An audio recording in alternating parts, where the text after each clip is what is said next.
Step into the darkest corners of history where death wasn't just an end, it was a public spectacle. Welcome to the terrifying world of Tyburn Gallows, where some of the most gruesome executions in London's history took place. London's Tyburn Gallows was a place where death met entertainment, and justice was a brutal display of power. Between the 12th and 18th centuries, this infamous execution site witnessed some of the most chilling, shocking, and gruesome deaths in British history. From political traitors to the most heinous criminals, Tyburn was the stage where public executions became a terrifying spectacle. In this video, we'll explore the stories of the most gruesome executions ever carried out at Tyburn, some so horrific they left a permanent mark on London's dark legacy. Brace yourself for a journey through one of history's most macabre chapters. The rise of Tyburn Gallows, London's death center. Imagine a place where death was not only inevitable but something to be witnessed. A place where large crowds would gather to watch human lives end violently, as punishment for crimes, sometimes in the most appalling ways imaginable. Tyburn, located at the crossroads now known as Marble Arch, became infamous for serving as the most notorious execution site in all of England. It was a site deeply ingrained in London's history, a grim symbol of royal authority. Its first historical records date back to 1196, but it was not until the early 16th century that it became the most notorious place for public executions in the country. Known as the Tree of Tyburn due to its triangular multi-gallows structure, Tyburn Gallows could execute multiple people at once. Sometimes as many as 24 souls were hanged in a single day. This structure was not an accident, but rather a calculated effort to maximize fear and spectacle. Public executions were not just acts of justice, they were meant to serve as vivid reminders of the power of the crown. It was a brutal display of authority, reminding people that defying the monarchy would have deadly consequences. In the early days, condemned prisoners, ranging from petty thieves to political traitors, were paraded through the streets in a cart, exposed to public ridicule and jeers. Crowds of thousands would watch eagerly, treating the executions as a form of entertainment, while the condemned faced death with varying degrees of fear and defiance. However, Tyburn was not just a place for public punishment. It also played a role in reinforcing societal norms and values. The executions served as a public lesson in morality, a grim reminder of what would happen to anyone who transgressed the established order. Tyburn's executioner. The faces of death. Behind the spectacle of Tyburn's executions was a single figure who wielded power over life and death. The executioner. Feared and despised by society, yet undeniably important, these men were the last arbiters of life in the grim theater of Tyburn. Executioners at Tyburn were both reviled and revered. They held the power to deliver a swift, merciful death or a prolonged, agonizing one. The condemned, desperate for a quick and painless end, often paid extra in tips to ensure that their death would be as merciful as possible. This grim transaction was an open secret, and the price of a good death was often recorded in historical accounts, adding an eerie layer to the spectacle. The executioner's duty was not only to kill, but to do so with a certain degree of professionalism, for the manner of death was often just as important as the crime itself.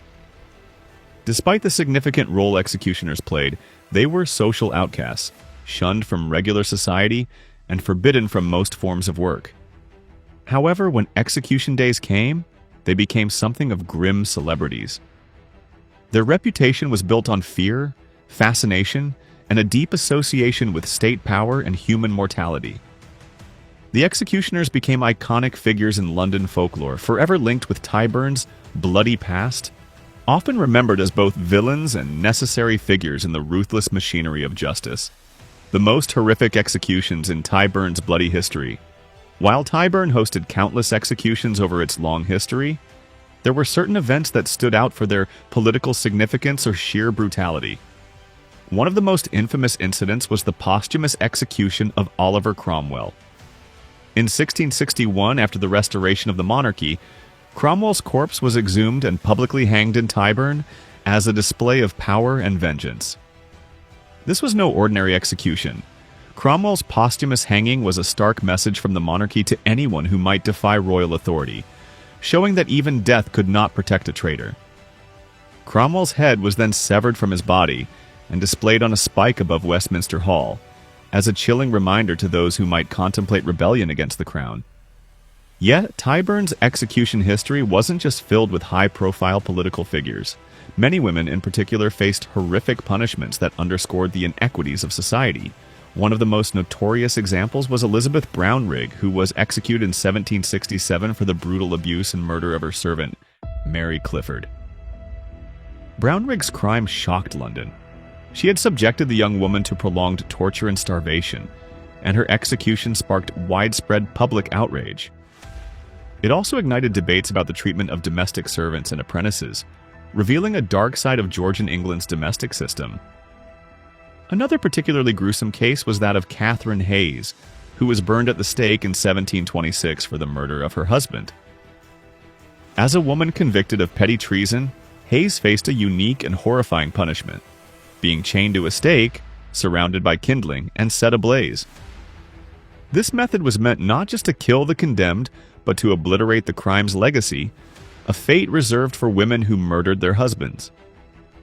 Unlike male traitors who were hanged, drawn, and quartered, women who committed such crimes faced the pyre, a method designed to destroy both the body and the perceived legacy of the crime. But Tyburn's brutal justice was not reserved only for common criminals or murderers. After the Jacobite rebellions, many Scottish rebels faced horrific punishments at Tyburn, as a reminder of the crown's total dominance over the rebellious subjects. The most severe punishment for high treason was being hanged, drawn, and quartered. Those convicted of this fate were subjected to gruesome acts, meant to publicly demonstrate the crown's absolute power. Their remains were often displayed in public spaces as a warning to others who might entertain rebellious thoughts. The brutal spectacle served as a stark reminder that defiance against the monarchy would not be tolerated. The executioners, under orders from the crown, made sure that the punishment was not only death, but a complete obliteration of the individual's existence. This gruesome display left an indelible mark on the public psyche, further cementing Tyburn's reputation as a site where royal authority was violently enforced, and where rebellion was met with unimaginable horror. The end of Tyburn Gallows, a dark era. Closes. Tyburn Gallows' reign of terror lasted for centuries, but the last execution took place on November 3, 1783. The final person to be executed at Tyburn was John Austen, who had been convicted of highway robbery. His death marked the end of an era, one that spanned more than 600 years, during which countless individuals met their end under the watchful gaze of jeering crowds. But the closure of Tyburn did not just mark the end of a place. It symbolized a shift in society's view of justice and punishment. By the late 18th century, attitudes toward public executions began to shift. Tyburn's final days were marked by increasing disorder. What had once been solemn occasions had become rowdy gatherings where death was treated like a public celebration.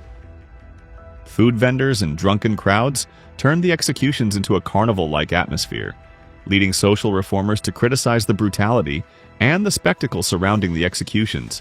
They argued that such spectacles hardened the public, rather than deterring crime, and that they turned the very concept of justice into a form of public entertainment. In response to growing criticism, the government made the decision to move public executions to Newgate Prison, away from the public eye. This move was more than just logistical.